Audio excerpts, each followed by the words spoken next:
Assalamualaikum warahmatullahi wabarakatuh. Perkenalkan, nama saya Nijar Haikal Harapat. Di sini saya akan mereview hukum pidana lanjutan pertemuan ke-14, yaitu tentang indem. Nebis indem diatur dalam pasal 36 KUHP. Istilah nebis idem atau nemo debat is pecari yang berarti tidak atau jangan dua kali yang sama. Dasar atau ratio asas ini adalah untuk menjaga martabat atau wibawa pengadilan. 2. Untuk kepastian hukum bagi terdakwa yang telah mendapat putusan hakim. Syarat-syaratnya yaitu ada putusan hakim yang mempunyai kekuatan hukum tetap, putusan yang dijatuhkan berlaku untuk orang yang sama. Yang ketiga, perbuatan yang dituntut dua kali adalah sama dengan yang diputus. Yang ketiga yaitu matinya terdakwa, pasal 77 KUHP.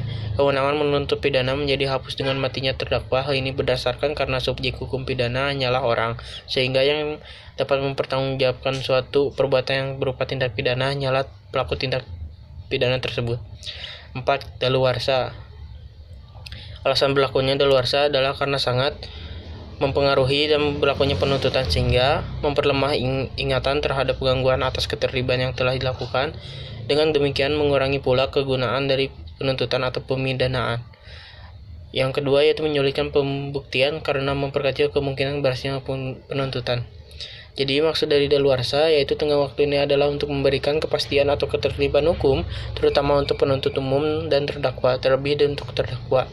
Batas daluarsa pasal 378 KUHP yaitu ada 4.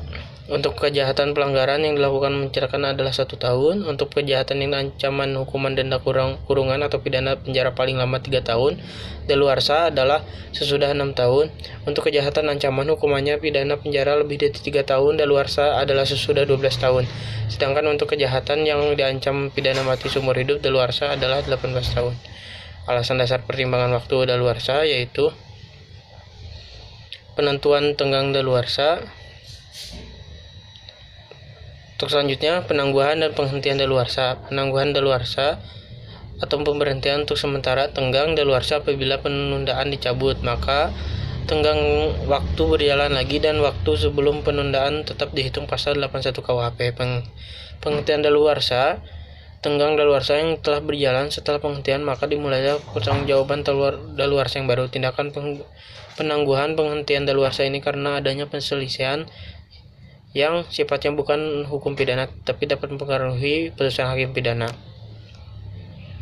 Cukup sekian yang dapat saya sampaikan. Mohon maaf apabila ada kesalahan. Wassalamualaikum warahmatullahi wabarakatuh.